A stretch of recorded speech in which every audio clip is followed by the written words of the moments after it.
Ladies and gentlemen, you thought you were going to avoid me today, and you couldn't, okay? Big earnings. I just got back home, so we're going to talk about Facebook, and we're going to talk about Ford right after this, so you better stay tuned. Late night gang, hope you're ready for some nice videos today. So, as you can tell, what a shocker based off of all the earnings reports we've looked at so far. This week has been a big disappointment. Not in the earnings. The earnings have been fantastic. Incredible numbers have been posted by some of these fantastic companies. Yet the stock price is not reflecting it by any means.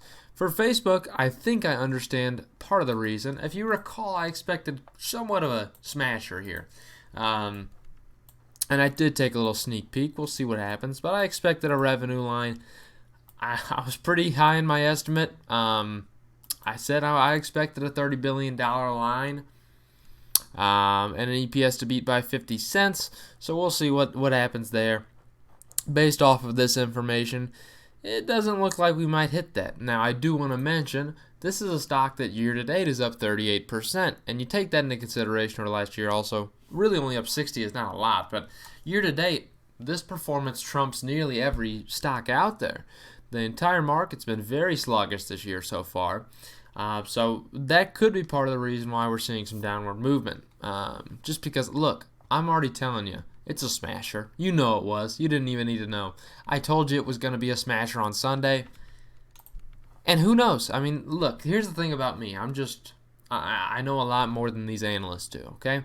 GAAP EPS line of $3.61. It's a beat by 61 cents. 50 cent earnings beat. I mean, I don't know if I called it or not, but I did. You know, they need to get me doing this analysis. I mean, come on now.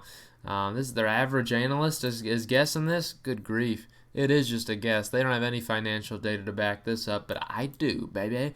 The revenue line, mighty impressive, 29.07. I was wrong there. They were short of my estimates, but it is still a 55.5% year-over-year growth. There's a reason why it's such a high growth rate.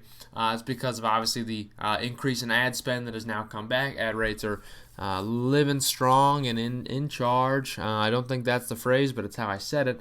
It's a beat by $1.18 billion, so way over the consensus estimate that was shy of 28.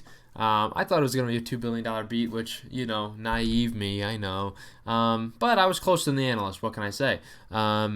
Daily active users came in at 1.91 compared to 1.91 consensus, and monthly active at 2.9 compared to 2.9. So right along with consensus could be part of the reason. Again, one thing that's going to be really tough for them this year is going to keep that trend of daily active user growth. They saw a massive jump last year in daily active user growth, and we'll have to see if they can continue rocking with that. So here, let's be clear, this is why the stock is down. In the third and fourth quarters of 2021, we expect year-over-year total revenue growth rates to decelerate significantly on a sequential basis as we lap two periods of increasingly strong growth. Again, these are incredible quarters, and I mentioned comps are going to be tough this year. Now, you got to consider there were still a slowdown in ad rates for this next quarter, so I think they're sandbagging a little bit for Q3. Q4 might get a little bit tougher.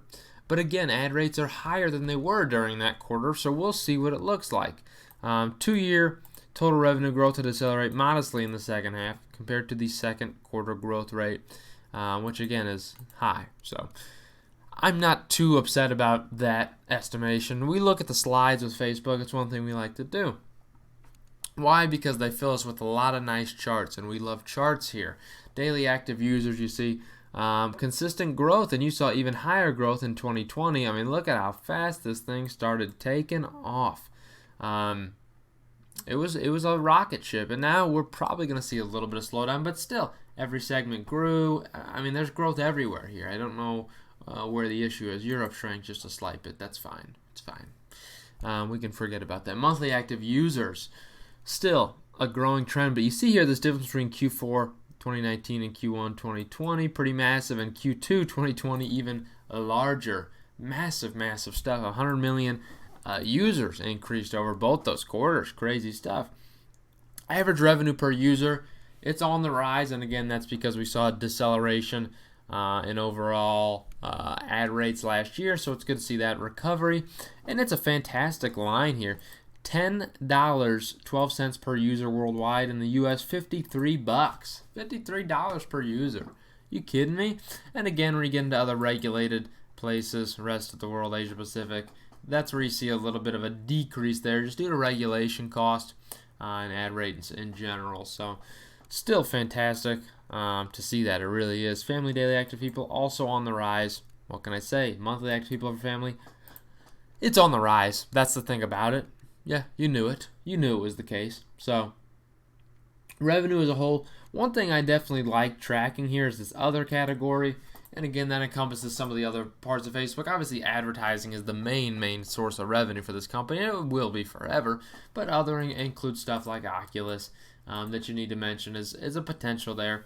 But, that number saw a slight, definitely a decline from where it was the last 2 quarters, but still one of the highest quarters they've ever posted with the other revenue here.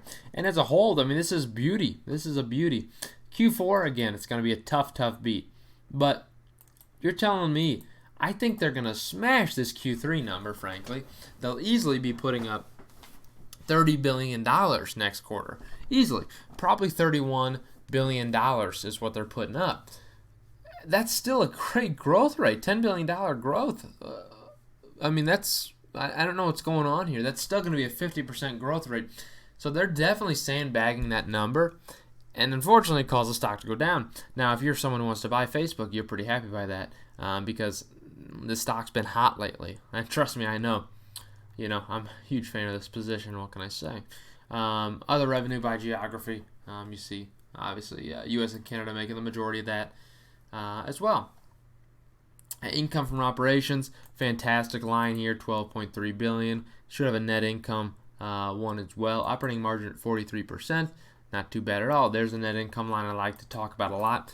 $10.3 billion. That's what I really love about this company is the fact that, and you compare it to Q2 of last year, they doubled it. They doubled what they did last year in net income, which was already fantastic. So $30 billion nearly in revenue, and they're bringing home $10 billion in net income. It's a beautiful business model. They just print cash. That's what I love about this company. I really do. Really do like it a lot. Capital expenditures, again, as you saw, a little bit higher this quarter, and that's just really inevitable when you see a higher growth rate. It's just where it's at. We got the balance sheet pulled up too. I have everything ready for you that you could ever need. I know a balance sheet like the back of my hand, man, and Facebook's got a beaut. But $80.6 billion right now sitting in current assets. Compared to 75.6, mostly growth in marketable securities, as well as some prepaid expenses and other current assets. So one thing to consider there. This is a 6 months comparison too, so good growth in total current assets. Total assets in general at 170 compared to 159, so there's still $10 billion growth there. Really over $10 billion, but that's okay.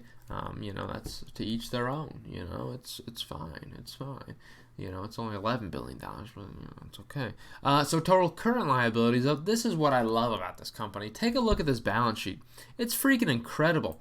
$14.8 billion compared to $14.9. So you grew assets, and you still shrank your liabilities.